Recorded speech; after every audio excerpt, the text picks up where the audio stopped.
In Summer League, Bronny James is great. Kid's running the Lakers summer offense like a vet. In fact, against the Clippers, he scored a team-high 17 points on 60% from the field, 5 boards and 5 dimes. A big reason for this is his on-ball growth. The Summer League coach is trusting him to orchestrate their pick and roll, and that lines up great with his growth in the G League last year.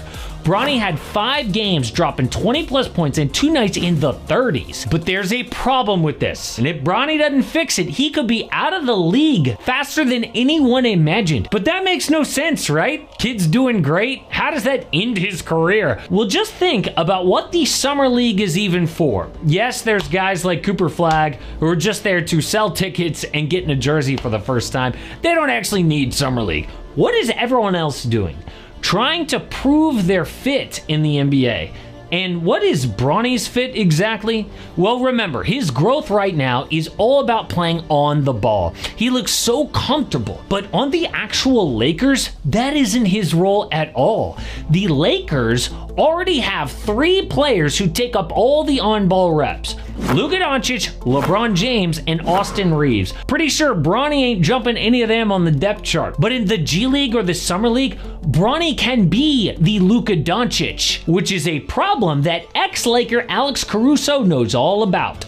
Caruso went undrafted in 2016, but he made a career out of the G League. He realized that if he could defend like hell and hit a couple threes, he could have a career. But a big reason why guys get stuck in the G League is because they don't realize the position they're trying out for.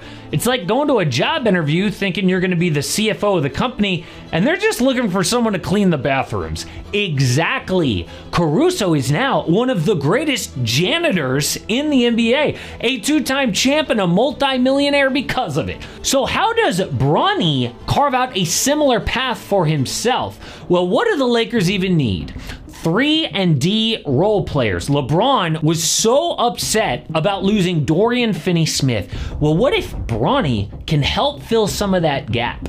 Well, despite his growth in Summer League, Bronny is shooting just 30% from deep there. And last year in the G League, it was 34%. Now, he did go 5 of 8 in the McDonald's All-American game as a senior in high school, but that was a long time ago.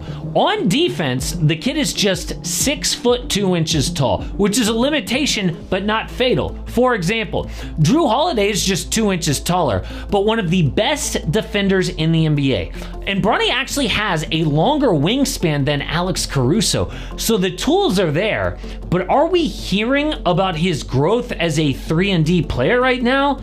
No, it's all about comfortability on the ball. Great. But the good news is, Bronny understands this. I can't lose that defensive drive that will get me on the floor, because there are going to be guys who can score 15, 20 a game. I'm most likely not going to be that guy right now. So to get myself on the floor, I've got to be a defensive menace. Yes, you can never say about Bronny that he's out of touch. The kid gets it. But can he actually do it?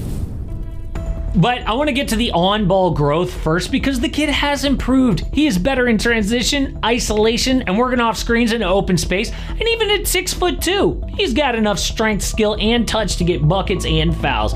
And that improved confidence also carries over to Bronny scoring on the perimeter. Look at how he's going to turn the corner off this screen to the left, and as Cooper Flagg fights over this screen to get back in front, Bronny's going to use his momentum against him to separate for a step back. But I would argue that he's taken his biggest leap as a passer. I love Bronny's patience on this play, where the Lakers set up this Spain pick and roll, but as Bronny comes off, he is met with an aggressive double team. But notice here how he keeps his dribble alive and pulls the 2 defenders across. That gives Connect way more airspace on the catch. But in the NBA, not Summer League, he's got to provide value off the ball, where Bronny's got a lot of room for growth, to say the least. First, as a professional, he has never shot over 32% from 3, which needs to improve. But what is it with his inactivity off the ball? Does he think he's Russell Westbrook? Countless possessions in Summer League where Bronny stands in one spot or floats up toward half court, providing a little to no spacing. Like here, the Lakers are pushing the ball in transition. But look at how James at the top of the screen is lazily jogging up the court as Dalton Connect catches here.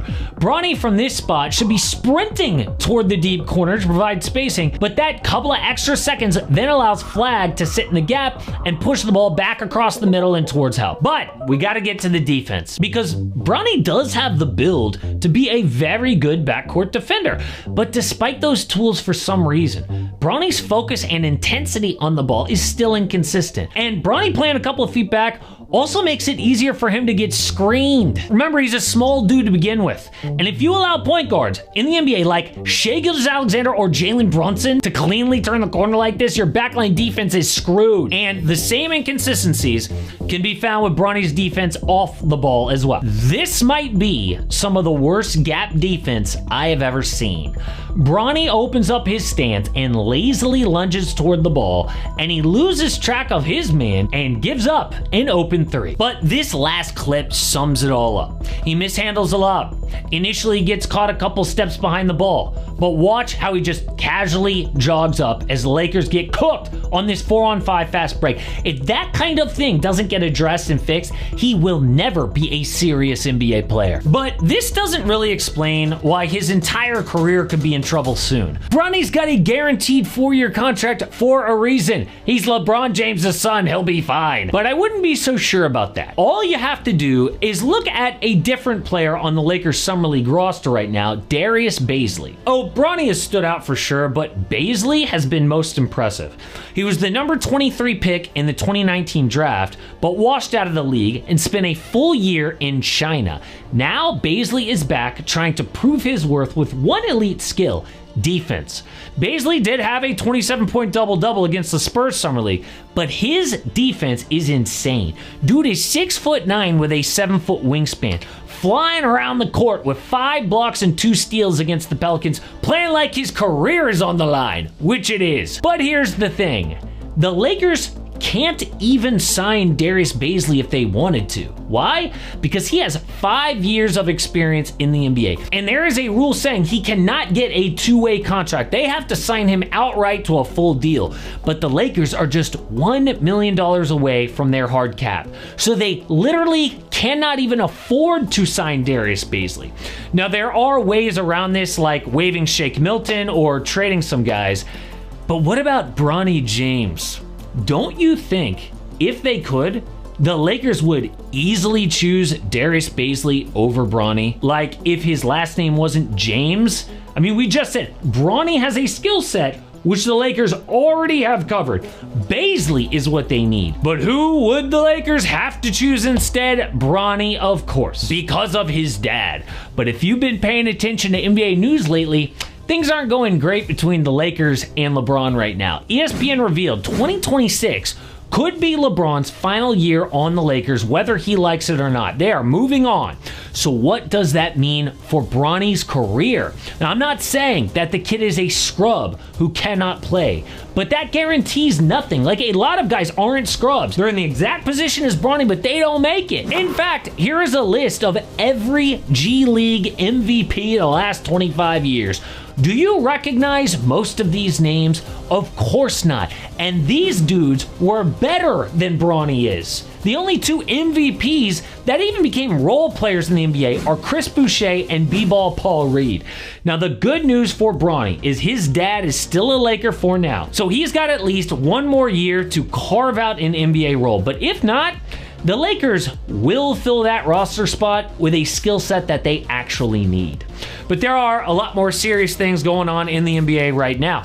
At first, it looked like Malik Beasley could potentially be innocent of that gambling scandal, but then a random Twitter user accidentally blew his cover. Now there was an amazing investigation, and things are looking really bad for Beasley and one other accused NBA guy.